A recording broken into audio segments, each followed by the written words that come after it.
काली आमे जेएसडब्ल्यू सभारे देखले जेन भावरे आमर अंचल सम्मान्य विधायक होता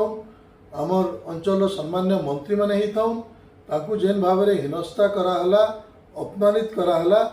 सेटा अत्यंत दुर्भाग्यजनक एवं आमे देखले जे चीफ सेक्रेटरी को पछे भाषण देवार सुजोग दियागला आमर मंत्री मानकू अंचल मंत्री मानकू सुजोग नहीं दियागला भाषण देवा लगी एवं खाली सेतकी नुहे ई जेएसडब्ल्यू खाली गुटे कंपनी नुहे एंता अन्य सबू कंपनी से माने बुझी जाइछन जे जदि आज मुख्यमंत्री एवं भुवनेश्वर थिबा किछि नेतांकू एवं किछि ऑफिसर को जदि धरबे ताहले आमर अंचल आउ स्थानीय लोकप्रतिनिधि मानकू सम्मान देवार किछि दरकार नै न से माने बुझीछन जे जदि स्थानीय विधायक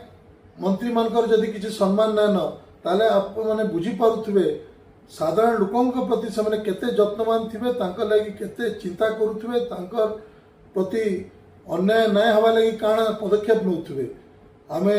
जेन आज सब समस्या देखुचु आमर संबलपुर जिला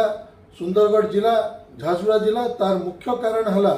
जे आज सेटा नियुक्ति क्षेत्र स्थानीय नियुक्ति क्षेत्र रही थाउ बा प्रदूषण क्षेत्र रही थाउ ता कारण हला ई कंपनी मानकर जेन बेखातिर मनोभाव रही छे आमर अंचल लोक प्रतिनिधि मान लगी एवं तार सहित से माने स्थानीय लोकंकर भी प्रति शोषण करवा लगी डरबार नहीं तो एकमात्र बाट होचे आमे दल मत निर्विशेष